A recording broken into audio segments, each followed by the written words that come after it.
കുഞ്ഞലവിയെ ഒന്ന് അറസ്റ്റ് ചെയ്ത് മുഖം രക്ഷിക്കാൻ അവസരം കൊടുക്കാതെ താൻ എന്നീ കാട്ടിക്കൂട്ടിയ ഷോ ഓഫ് ഒക്കെ എന്തിനു വേണ്ടിയായിരുന്നു? ആർക്കു വേണ്ടിയായിരുന്നു? എനിക്ക് ശമ്പളം തരുന്ന പൊതുജനം എന്ന കഴുതയ്ക്ക് വേണ്ടി. നിരാഹാരത്തിന്റെ പേരും പറഞ്ഞു ഉണ്ടു ഉറങ്ങിയും ചുമ്മാ പെരുവഴി കിടക്കുന്നതാ ഇവനെ പോലുള്ള തീറ്റിപ്പണ്ടാരങ്ങളെ പിടിച്ച് ഗ്ലൂക്കോസ് കയറ്റലും കൊട്ടാരം വക സദ്യ ഊട്ടലും അല്ല എന്റെ പണി. എന്റെ വഴി മുടക്കിയ ചിലപ്പോതാ ഇത് കൂടുതൽ വാങ്ങിക്കൂട്ടിന്ന് വരും. ഇയാളോട് ഇനി വേദം തോന്നിയിട്ട് കാര്യമില്ല താഹിറുപ്പ, പറഞ്ഞു വിടി. വിളിച്ചു വരുത്താൻ കണ്ടൊരു ഇസ്ലാം. താൻ എന്ത് ഇസ്ലാമാണോ? വർഗസ്നേഹമില്ലാത്ത ഹറാം പറഞ്ഞ ബ്ലഡി മുസ്ലിം. അതേടോ, I am a bloody Muslim, Indian Muslim, Hindu Muslim, തലമുറകൾക്ക് മുമ്പ് മനസ്സും മതവും പരിവർത്തനം ചെയ്ത ഹിന്ദുസ്ഥാൻ മുസ്ലിം. ആരാന്റെ നെഞ്ചത്ത് ബോംബ് പൊട്ടിച്ച് വർഗസ്നേഹം കാണിക്കാൻ കഴിയാത്ത, എല്ലാ മനുഷ്യരെയും മനുഷ്യരായി കാണാൻ കഴിയുന്ന മനസാക്ഷിയുള്ള യഥാർത്ഥ മുസൽമാൻ. കുഞ്ഞലവി,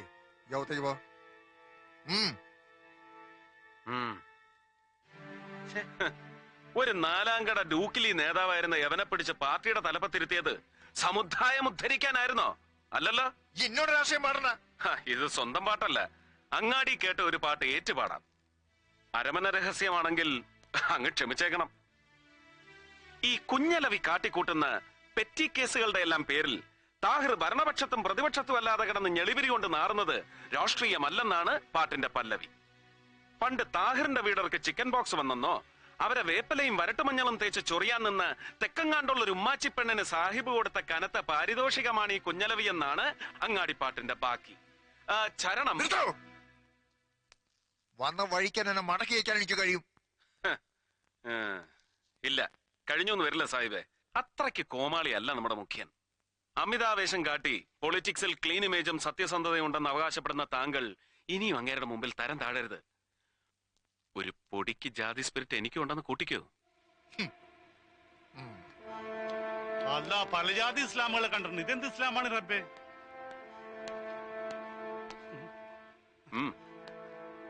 ഖുറാൻ വായിച്ചിട്ടുണ്ടോ? ഉണ്ട്.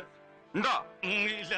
പരിശുദ്ധ ഖുറാനിലെ ഒരു സൂറത്തെങ്കിലും അർത്ഥമറിഞ്ഞ അക്ഷരശുദ്ധിയോടെ ഇനിയെങ്കിലും ഉച്ചരിക്കാൻ പഠിക്കണം.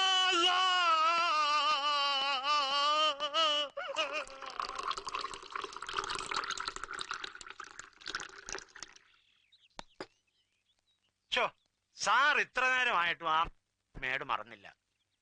ചുമ്മാ പോവാൻ പറയുന്നേ. ചൂടാറുന്നതിന് മുമ്പ് ഇതങ്ങോട്ട് കുടിച്ചേച്ചേ ഒന്ന് ഉഷാറായിക്ക്. എന്നാലും സാർ ഇത്രയും അങ്ങോട്ടൊരു പാവമായിപ്പോയല്ലോ എന്റെ സാറ്. രാവിലെ വന്ന വരവിന് എനിക്കിട്ടെന്ന് മേക്കെട്ട് കയറിയപ്പോ ഞാൻ വിചാരിച്ചു സാർ ഏതാണ്ട് വലിയ. ഞാൻ ഈ പറഞ്ഞു വരുന്ന എന്നാന്ന് വെച്ചാ, നമുക്ക് ഈ കാക്കിയും തൊപ്പിയും ഇട്ട് നല്ല കാലത്തോളം ഭൂമിയിൽ ഇരിക്കണേല് താഹിറേയും പിണക്കാനും ഒക്കെ ഇല്ല, ഷെട്ടിയും തൊടാനൊക്കെ ഇല്ല. പാമ്പിനെയും കീരിയെയും കൂടെ ഒറ്റ കൂട്ടിലിട്ട് വളർത്തുന്ന പോലെ ഒരു ടെക്നിക്കാ സാറേ അത്. വലിയ പാടൊന്നും ഇല്ലെന്നേ. നമ്മൾ ചുമ്മാ വഴവഴാന്നങ്ങ് നിന്നുകൊടുത്തേച്ചാ മതി. For you sir. ആരാ? ഏതോ ഒരു സ്ത്രീ. പീസായിരിക്കും, നല്ല കിളിമൊഴി. അല്ല, അതെ, വന്ന് കേറിയ ദിവസം തന്നെ ആകെ ചളകുളമായതുകൊണ്ട് മൂപ്പരങ്ങ് ചമ്മി നിൽക്കുക. ഞാൻ പിന്നെ ഓരോന്ന് പറഞ്ഞു പറഞ്ഞു പൊക്കിക്കൊണ്ടുവരുവാ. ആളൊരു തൊട്ടാവാടിയാ അല്ലയോ? നാളെ മറ്റന്നാളോ ഇവിടത്തെ സൗകര്യം എങ്ങനെയെന്ന് വെച്ചാ നമ്മുടെ വീട്ടുകാരത്ത് ഇങ്ങോട്ട് ഇറങ്ങാനിരിക്കുക. ആലീസേ. ഓ, വെൽക്കം. അതേന്നേ, കൊച്ചിന്റെ സ്കൂൾ അഡ്മിഷന്റെ കാര്യം ഇതുവരെ ഒന്നും ശരിയായി കാണത്തില്ലെന്ന് രാവിലെ അവളവിടെ പറയുന്ന കേട്ടു. വല്ലതും ആയായിരുന്നോ? ഒന്നും ആയിട്ടില്ല. ഇത്രയും ലേറ്റ് ആയതുകൊണ്ട് ഇനി നല്ല സ്കൂളിലൊന്നും നടക്കുമെന്ന് തോന്നില്ല. നടക്കാതെ പിന്നെ ആലീസ് നിരൂപിച്ച സെന്റ് ആന്റണീസിൽ തന്നെ നടക്കും. അതാ പ്രിൻസിപ്പൽ അച്ഛനും അവളും തമ്മിലുള്ള ഇരിപ്പ് വശം. Mister John Varghese. Yes sir. Get ready for an operation. Sir. എന്താ സാറേ, ആരായിരുന്നു ഫോണിൽ? അത് പറഞ്ഞില്ല. 5000 കേസ് വിസ്കിയുമായി ഷെട്ടിയുടെ ലോറികൾ വരുന്നു, വിതൗട്ട് എക്സൈസ് ഡ്യൂട്ടി. ഓ, അത്രേ ഉള്ളോ?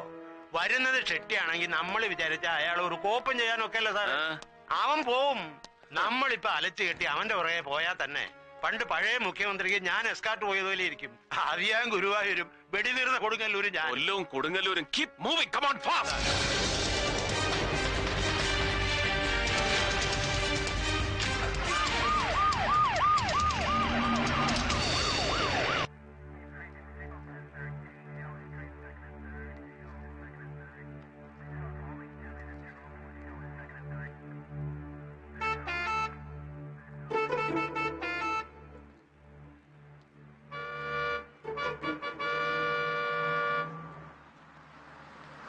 നിർത്തടാ നിർത്ത്.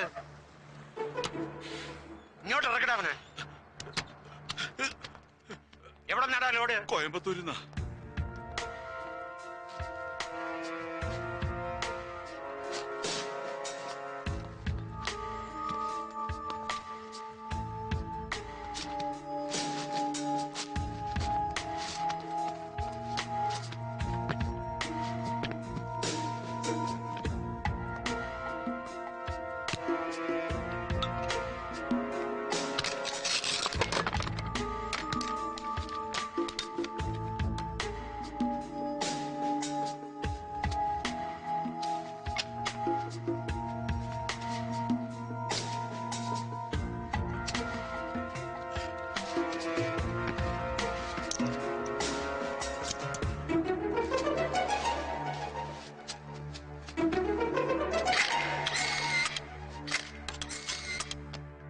റഹീം ഹാജിയുടെ കൊലക്കേസ് അന്വേഷിക്കാൻ വന്ന നിങ്ങൾ പരാതിക്കാരനായി പെരുവഴി കിടന്ന കുഞ്ഞലവയുടെ കൈ തല്ലിയൊടിച്ചു.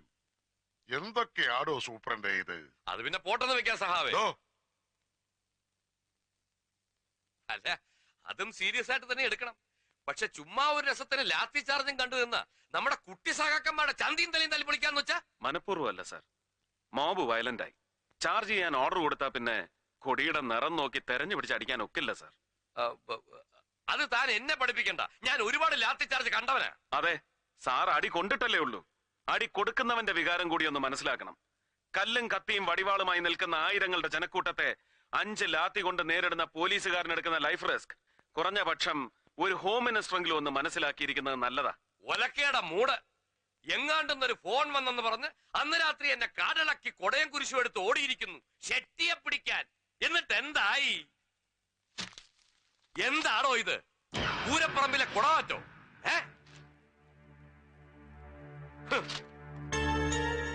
മന്ത്രിസഭയെ നാറ്റിച്ചതിന് സമാധാനം പറയണോ?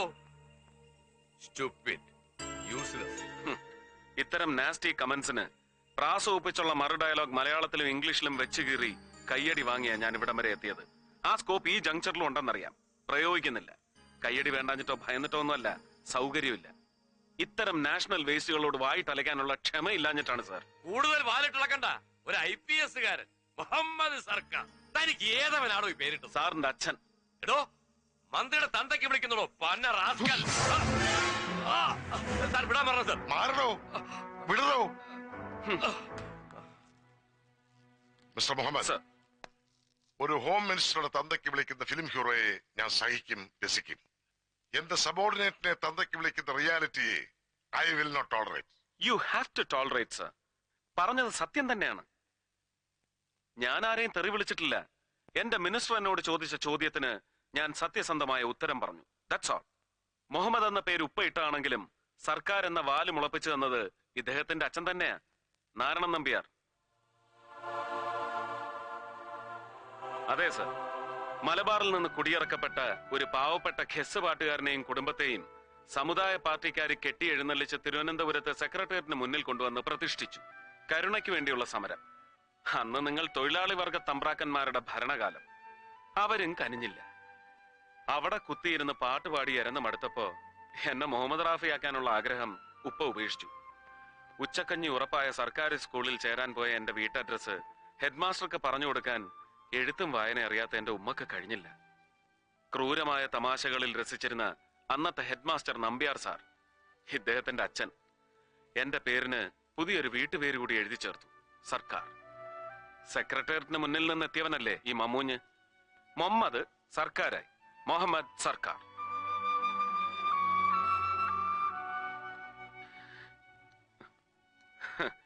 ആദ്യം ആ കോമഡി എനിക്ക് രസിച്ചില്ലെങ്കിലും പിന്നീട് ഈ പേരിനൊരു സ്റ്റൈലൊക്കെ ഉണ്ടെന്ന് മനസ്സിലായി. സംശയം തോന്നിയവന്മാരോടൊക്കെ ഞാൻ വെച്ച് കാച്ചി. അന്നദാതാവായ പൊന്നു തമ്പുരാനും തമ്പുരാൻ അന്നം കൊടുത്തിരുന്ന ബ്രിട്ടീഷ് സായിപ്പും ചേർന്ന് ചത്തുപോയ എന്റെ ഏതോ വീരശൂര ഉപ്പുപ്പാക്ക് കൊടുത്ത സ്ഥാനപ്പേരാണ് ഈ സർക്കാർ എന്നൊക്കെ. Easy, easy. You carry on.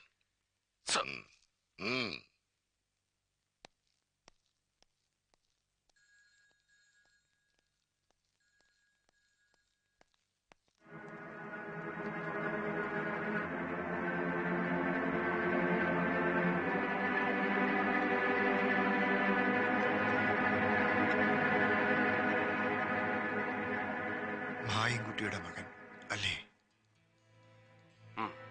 ചങ്ങാതിമാരായിരുന്നു ചെറിയ ക്ലാസ്സിൽ. ഉപ്പ പറഞ്ഞ് കേട്ടിട്ടുണ്ട്.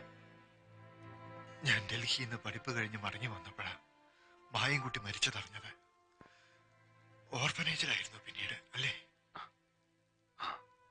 തിരുവനന്തപുരത്ത് സെന്റ് ജോസഫ്സ്, പിന്നെ അലഹബാദ്, വിവേകാനന്ദ, വേറെ പലയിടത്തും. മായൻകുട്ടിയുടെ മകനെ ഞാൻ സ്വീകരിച്ച വിധം ശരിയായില്ല അല്ലേ? അയ്യോ, ഞാൻ അങ്ങനൊന്നും കരുതിയിട്ടില്ല. പെട്ടെന്ന് ക്ഷോഭം വന്നപ്പോ ഞാൻ എന്തൊക്കെയോ പറഞ്ഞു. അങ്ങനൊന്നും പറഞ്ഞുകൂടായിരുന്നു. മാപ്പാക്കണം. ഞാനും മാപ്പ് ചോദിക്കുകയായിരുന്നു, നിന്നോടല്ല, മനസ്സുകൊണ്ട് മായൻകുട്ടിയോട്.